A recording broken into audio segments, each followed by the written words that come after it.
Mencegah dari keburukan, segala yang halal pasti baik. Baik dari segi hukum, baik dari manfaat, baik untuk kesehatan kalau itu makanan, baik untuk fisik kalau itu pakaian, baik untuk kehidupan kalau itu sekitaran dalam kehidupan kita. Sekarang persoalannya, tolong tunjukkan pada saya, di mana sisi baik rokok yang dipandang secara objektif itu baik. Mana baiknya? Kalau rokok itu baik, antum boleh nggak anak antum yang 5 tahun dikasih rokok? Katanya baik.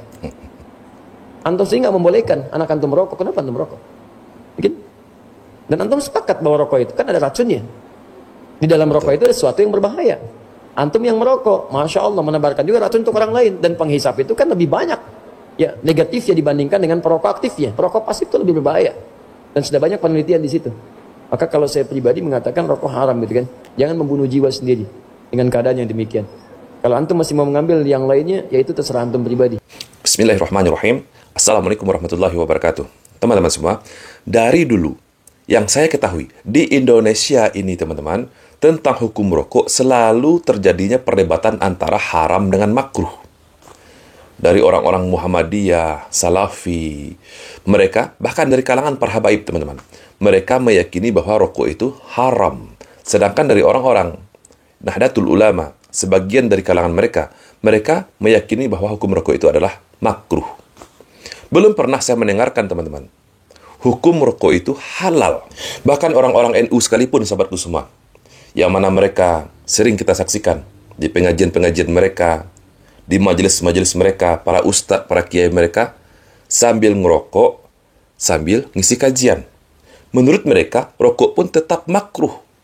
Tidak halal, teman-teman. Coba kita dengarkan dari Gus Miftah. Hukum rokok, Muhammadiyah mengharamkan, NU memakruhkan. Tapi bagi orang NU, rokok bisa menjadi haram. Kapan? Ketika dirokok oleh orang yang punya penyakit jantung. Ketika ibu-ibu hamil, maka menjadi haram.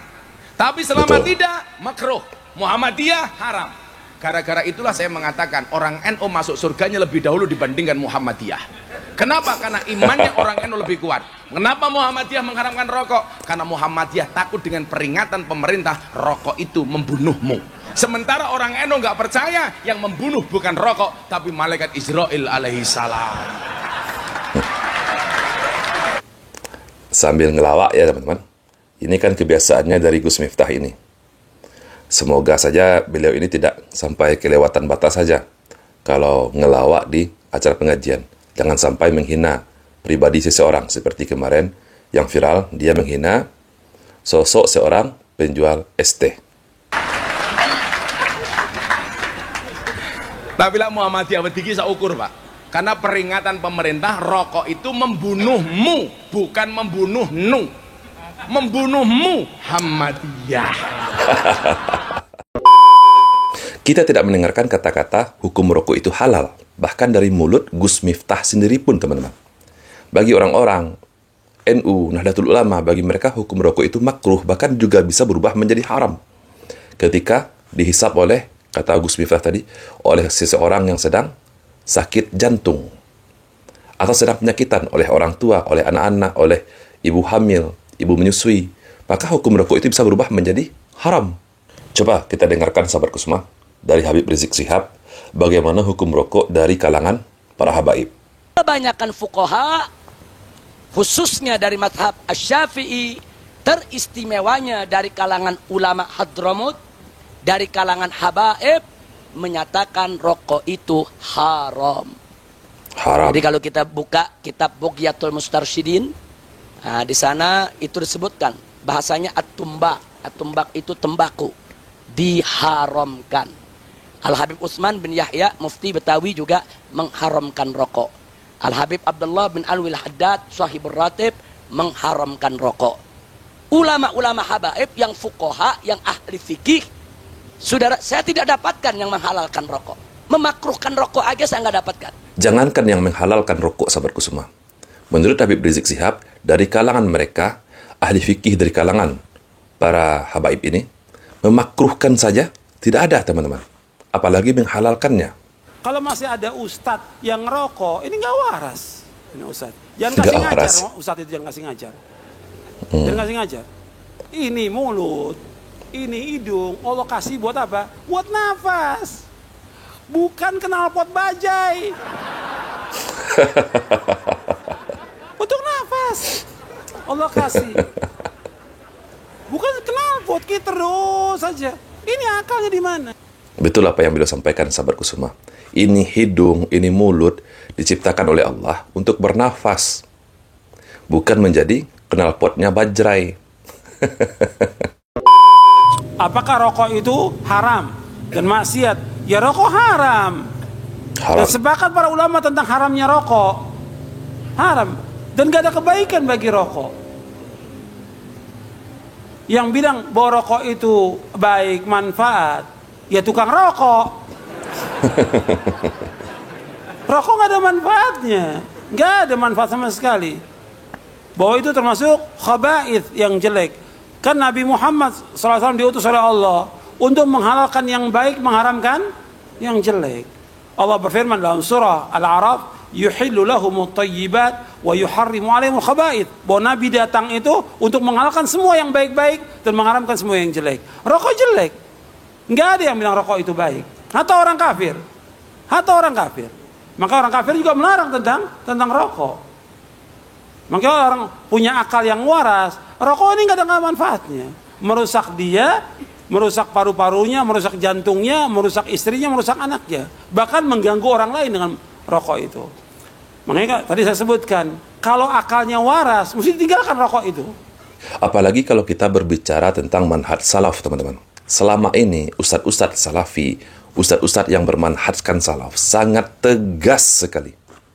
Sangat tegas sekali menyatakan bahwa hukum rokok itu haram. Jangankan makruh, sangat tegas sekali menyatakan rokok itu haram. Tidak pernah kita dengarkan pernyataan dari mulut ustadz-ustadz salafi menyatakan bahwa hukum rokok itu makruh. Namun yang ajibnya sekarang ada yang menyatakan rokok itu hukumnya halal. Saya nggak pernah membayangkan keluar dari mulut seorang ustadz, apalagi mengakunya bermanhajkan salaf. Hukum rokok halal, menjadi halal, teman-teman. Apalagi keluar dari mulut seorang ustadz. Jika bukan seorang ustadz, orang awam menghalalkan rokok, mungkin tidak terlalu masalah, sahabatku semua. Tapi kalau seorang ustadz, banyak pengikutnya, banyak jemaahnya, ketika menghalalkan rokok, teman-teman bisa bayangkan bagaimana dampaknya. Nah, apakah pantas? Apakah masih pantas kita mengambil ilmu kepada seorang ustadz yang masih merokok, teman-teman? Kalau menurut saya, sudah tidak pantas lagi, teman-teman. Sudah tidak pantas lagi kita ambil ilmu dari seorang ustadz yang masih merokok. Bagaimana jika ada seorang dai masih merokok dan mendengarkan musik, tapi dia mengajarkan manhaj salaf, Ustadz? Boleh nggak mengambil ilmu darinya? Kalau dia memang ngajarin manhaj salaf, seharusnya dia tidak merokok dan tidak musik-musikan, Pak. Betul. Merokok jelas haramnya, Pak. Coba tanya kepada ahli kesehatan, dokter. Apa manfaat rokok? Ada nggak? Nggak ada. Ada? Tidak. Antum pernah nggak baca puisinya Taufik Ismail? Puisinya Taufik Ismail tentang rokok, ajib, Pak. Masya Allah. Yang saya ingat begini. Arak memiliki 30 lebih mudarat sama dengan haram. Judi memiliki 20 lebih mudarat sama dengan haram. Zina memiliki 40 lebih mudarat sama dengan haram. Rokok mengandung 4000 racun. Masa cuman makruh? Betul. Puisinya Taufik Ismail bagus banget tentang masalah rokok itu, Bro. Iya. Makanya lihat, bukti yang paling agung yang menunjukkan rokok itu bahaya, buktinya di kantong rokoknya udah tertulis. Kalau dulu masih mending, rokok menyebabkan impotensi, kanker ini. Sekarang nggak basa-basi lagi, Pak. Rokok membunuh muda. Ajibnya nggak pernah dijadikan apa? Kalau misalnya ini statusnya ustadz, la haula wala quwata illa billah. Oke, baiklah sahabatku semua. Semoga teman-teman yang menyaksikan video ini, yang masih rokokan, yang masih belum bisa lepas dari rokok, saya doakan semoga kita semua yang masih merokok bisa berhenti merokok, teman-teman, berhenti total. Dan jika masih ada ustadz yang masih menghalalkan rokok, teman-teman, menurut saya jangan hadir di kajiannya, karena berbahaya, teman-teman. Seperti yang saya katakan tadi, kalau seorang ustadz menghalalkan rokok, dampaknya tidak main-main. Karena ustadz ini memiliki para pengikut, memiliki jemaah. Gak bisa saya bayangkan, teman-teman. Gak bisa bayangkan kalau seandainya seluruh jemaahnya menyatakan bahwa rokok itu halal, sesuai dengan pendapat ustadznya. Mungkin bisa saja di majelis-majelis kajiannya sambil rokokan. Na'udzubillah. Okelah sahabatku semua, semoga video ini bermanfaat untuk kita semua. Saya, Reski Mesa Putra. Barakallahu fikum. Assalamualaikum warahmatullahi wabarakatuh.